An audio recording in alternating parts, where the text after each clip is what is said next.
ಈ ಡಿಸೈನ್ ಹೇಗೆ ಮಾಡೋದಂತ ತೋರಿಸ್ಕೊಡ್ತೀನಿ ಬನ್ನಿ. ಫಸ್ಟು ನೀವು ಒಂದು ಮಾರ್ಕ್ ಚಾಪಲ್ಲಿ ಮಾರ್ಕ್ ಮಾಡ್ಕೊಳ್ಳಿ, ಒಂದು 1/2 ಇಂಚಷ್ಟು ಹೈಟು ಮತ್ತು ವಿಡ್ತ್ ಕೂಡ ಮೌಂಟೇನ್ ಶೇಪಲ್ಲಿ ಮಾರ್ಕ್ ಮಾಡಿಕೊಂಡು ಸೂಜಿಗೆ 10 ಎಳೆ ದಾರ ತೊಗೊಂಡಿದ್ದೀನಿ. ಅದು ಡಬಲ್ ಆದಾಗ 20 ಎಳೆ ಆಯಿತು.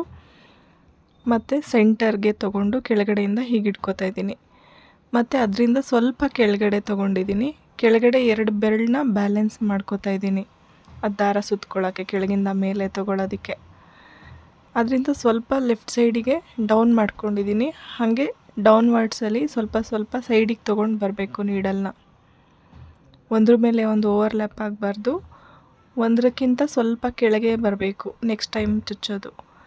ಆ ಥರನೇ ಮಾಡ್ಕೊಂಡು ಬರಬೇಕು. ಇದು ಸೆಂಟರಿಂದ ತೊಗೊಂಡ್ಮೇಲೆ ಲೆಫ್ಟ್ ಸೈಡು 5 ಸತಿ ಮಾಡ್ಕೊಂಡಿದ್ದೀನಿ, ಮತ್ತು ರೈಟ್ ಸೈಡ್ ಕೂಡ 5 ಸತಿ ಮಾಡ್ಕೋತಾ ಇದ್ದೀನಿ. ಒಂದರಿಂದ ಒಂದು ಕೆಳಗೆ ಬರಬೇಕು ಮತ್ತು ಸೈಡಿಗೆ ಬರಬೇಕು. ಈ ಥರ ಬರೋ ಥರ ಸುತ್ಕೋತಾ ಇದ್ದೀನಿ 2 ಬೆರಳು ಸಹಾಯದಿಂದ. ಈಗ ಕಂಪ್ಲೀಟ್ ಆಗಿದೆ. ಇದು ಕಂಪ್ಲೀಟ್ ಆದಮೇಲೆ ಕರೆಕ್ಟಾಗಿ ಎಲ್ಲನೂ ಹಿಡ್ಕೋಬೇಕು, ನೀಟಾಗಿ ಹಿಡ್ಕೊಂಡು ಝರಿ ಥ್ರೆಡ್ ತೊಗೊಂಡು ಸೇರಿಸ್ಬೇಕು. ಝರಿ ಥ್ರೆಡ್ನ 3 ಸಲ ಹೀಗೆ ನಾಟ್ ಹಾಕ್ಕೊಬೇಕು. ನಾಟ್ ಹಾಕ್ಕೊಂಡು ಆದಮೇಲೆ ಅದನ್ನು ಬ್ಯಾಕ್ ಸೈಡ್ ತೊಗೊಂಡು ಒಂದು ಲೆವೆಲ್ಲಿಗೆ ಕಟ್ ಮಾಡ್ಕೋಬೇಕಾಗತ್ತೆ. ಇದೇ ಥರ ನಿಮ್ಗೆ ಎಷ್ಟು ಗ್ಯಾಪ್ ಬೇಕಷ್ಟು ಗ್ಯಾಪಲ್ಲಿ ಈ ಥರ ಮಾಡ್ಕೊಳ್ಳಿ. ಈ ಡಿಸೈನ್ ನಿಮ್ಗೆ ಹೇಳ್ಕೊಟ್ಟಿದ್ದು ಇಷ್ಟ ಆಗಿದ್ರೆ ಲೈಕ್ ಮಾಡಿ, ಮತ್ತು ಇನ್ನೂ ಹೆಚ್ಚೆಚ್ಚು ಡಿಸೈನ್ಸ್ ಹಾಕ್ತಾಯಿರ್ತೀನಿ, ಫಾಲೋ ಮಾಡ್ಕೊಳ್ಳಿ.